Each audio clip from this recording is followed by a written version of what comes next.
আসসালামু আলাইকুম। আশা করছি সবাই ভালো আছেন। আপনাদের দয়া আল্লাহর রহমতে আমি অনেক ভালো আছি। আজকে একটা অসাধারণ টিউটোরিয়াল নিয়ে আপনাদের মাঝে হাজির হয়েছি। আজকে আমি আপনাদের দেখাবো কিভাবে খুব সহজে আপনারা প্রায় একটি সমস্যায় পড়ে থাকেন। সমস্যাটা হলো ইউটিউবে ভিডিও আপলোড করতে আপনাদেরকে দেখায় আনভেলেবল ভিডিও ফ্রি ভিউ। তো আমি দেখিয়ে নেই কোন সমস্যাটা আপনারা সবসময় পড়ে থাকেন। আমি ইউটিউব ওপেন করলাম এই ভিডিওটা ধরেন আমি আপলোড করব, আনভেলেবল টু ফ্রি ভিউ ভিডিও এই লেখাটা চলে আসে।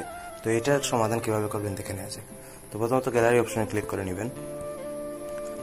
আপনি যে ভিডিওটা আপলোড করবেন 3 মিনিট 29 সেকেন্ড এই ভিডিওতে প্রবেশ করবেন, কাটে ক্লিক করবেন।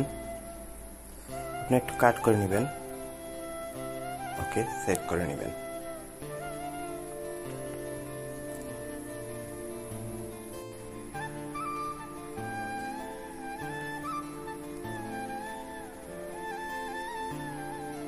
তো আমার কাট হয়ে গেছে। এখন আমি আবার ইউটিউবে চলে যাব, এড করে নিব। তো 3 মিনিট 55 সেকেন্ড, যেটা 59 সেকেন্ড ছিল, সেটা এখানে 59 সেকেন্ড ছিল, এটা 55 সেকেন্ড হয়ে গেছে। এটাতে ক্লিক করব। দেখুন আমার ভিডিওটি ফ্রি ভিউ হচ্ছে। Next click. এভাবেই এই সমস্যাটা সমাধান করে নিতে পারেন। আমার ভিডিও যদি ভালো লাগে অবশ্যই আমার চ্যানেলটাকে সাবস্ক্রাইব করবেন এবং পাশে থাকা বেল আইকনটি বাজিয়ে দিবেন। ধন্যবাদ।